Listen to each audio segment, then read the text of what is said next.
Can you tell us your name and a little bit about what you've done, what careers you've had over your life? I'm Deaconess Elaine Thomas. I belong to St. John Church Baptist. I've been there since 1976. My first career was in teaching. I taught art at the elementary school in Forestville Upper Grade Center. After I married the principal, I had to move and go to DuSable High School, it's located in Bronzeville also. It's located on 49th and Wabash. And my last 20 years were at DuSable High School. Once I retired, I went back to school. I was an art teacher. Once I went back, I went to school for my degree in music. I went to Roosevelt University, Chicago Musical College. It took me 15 years to get 2 degrees because I had to start from the beginning. But this was divine order that I had been running from for a long time. I reached a point where I decided I'm not doing anything, I'm not going anywhere. It feels like I'm going out of the world backwards, so Lord, I'm ready to listen. I finally wound up at Roosevelt University, part-time because I was still teaching, to get 2 degrees in music. That was the Lord's plan. Not to be any great singer or anything, as I thought I might want to do, but everything I had to go through there, I use now for teaching still.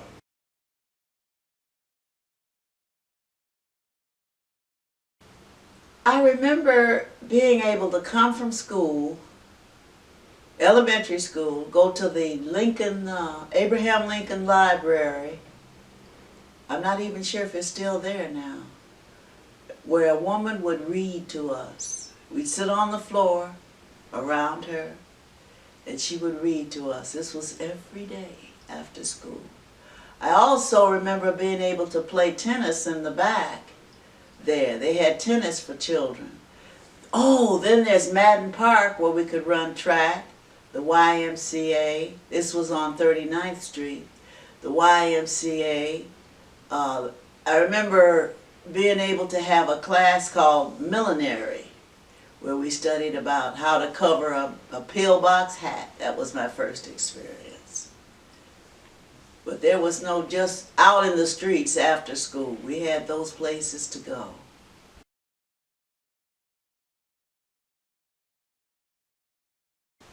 The food and the music. Now you mentioned the Sutherland, but are you aware of the Regal Theater? Yes, but tell us more. Okay, now that's where we got to see some of the most wonderful stage shows. You see, we were all bottled there together in what was called the Black Belt from time to time. But you had Larry Steele's Smart Affairs. That my time there was in the 1953, because I remember that song, Larry Steele's Smart Affairs of 53. And we got to see people like Carmen McRae, Ella Fitzgerald, Pearl Bailey. They were presented at the Regal. It was called the Regal Stage Show.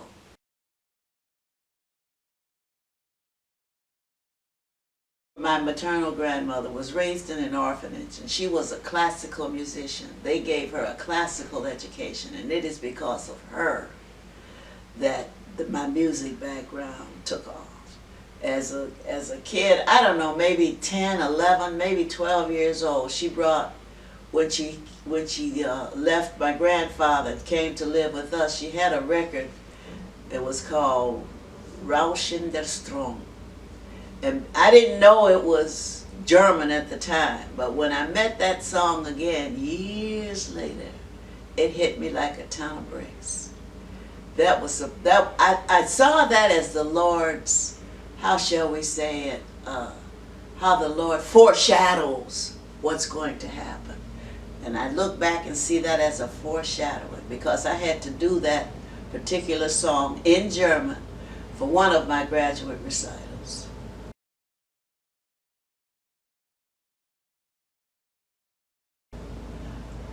wonderful. Now, we had kids who were in gangs and who did their dirt, but it wasn't vicious and malicious. They weren't trying to, how shall I say it, they weren't trying to be crooks and robbers. But what we had mostly was kids who needed someone to really understand them and love them. Their parents, some of them didn't even know what school they went to, the name of the school. I had parents tell me, I don't care what you do with it. Do anything you want. Okay, fine. Thank you for that. I will take care of it. But we had a staff at DuSable High School especially who really, we weren't afraid of the children. We loved them. Honestly, purely loved them.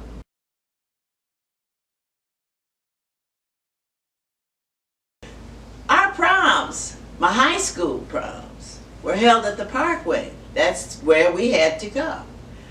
And the band actually were high school students. Now, as an adult, I look back and realize it was Captain Diet's youngsters.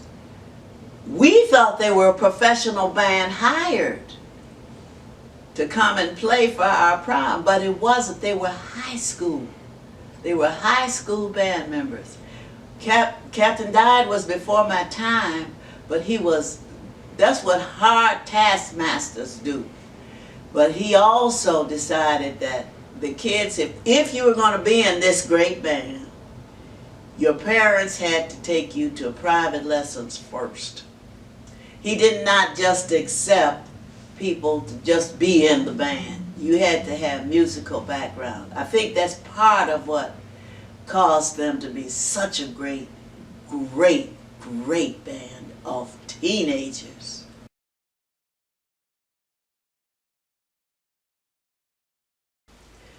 Now, the only thing that I know about the Green Book is that it was written to guide our people, especially places in the South that did not want us there, you couldn't go, but that Green Book was an instrument for them to know where it was safe to go, where you would be accepted, where you could go eat or sleep.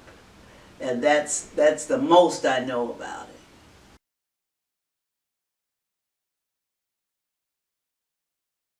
Yes, we went south every year as children from the 50s, from 1950 on through, maybe the 60s. So we understand that importance of this Green Book. Can you tell us a little bit about what it was like to travel down every year? Okay, let me share this. There's a place called Cairo, Illinois. Mm-hmm. That was the last stop that we could get going south for gas. Now, you couldn't go in to use the restroom, you couldn't go in to get any food, you were not allowed to go inside to even get a pop. They had the machines outside. So thus the birth of the shoebox with the chicken and the fruit and the tea cakes. Most people we talked to who was going south at that time always had that dinner in the car with you, and you had change, you could use the machine outside. Then you could continue on south. Today, Cairo is almost dead, and that happened when 55 was built. But there were no places that we were welcome, anywhere, all the way from Illinois through the South.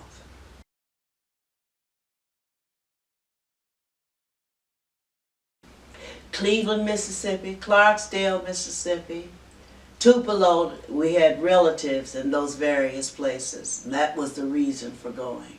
But we were able to stay there for the summer, and I remember taking a bath in the chicken coop in a galvanized tub. Now, some people would ask, what's a galvanized tub?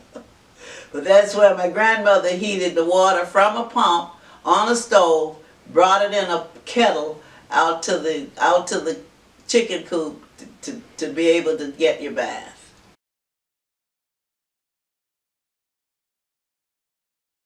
You weren't allowed to go in, period. I don't know, the police might pick you up, arrest you, put you in jail. You dare not speed through any of those areas, especially Arkansas. But Cairo being at the tip of Illinois, you just didn't go. Now, in my mind, you would be arrested. Number one, nobody wants to be arrested. Plus, at one point, my uncle had a new car, and I remember my father's brothers telling him, "Okay, Ed, you're driving down in a new car. Be careful. Don't speed.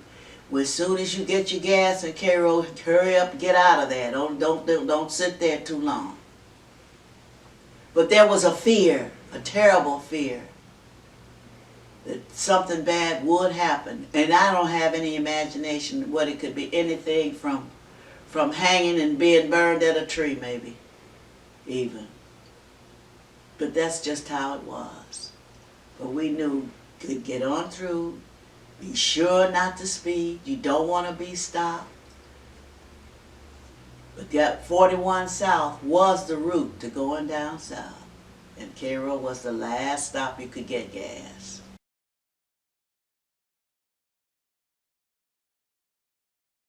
Grandmother had a partial rolls of tissue in her purse. You pulled over on the sideway and she'd have her dress spread it out so you could go to the washroom on the side of the highway. You knew how to be behind the door, and Mother dear would stand there with her. I remember so clear, I could see her now with her gingham dress on, spread out so we could go to the urinate.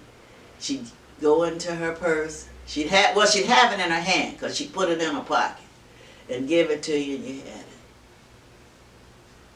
That was what we had to do. All the way down to Cleveland, Mississippi from Chicago. And every time we hit that the outer drive, all those pictures come to me. Because as you know, that's 41 over there. I could see that.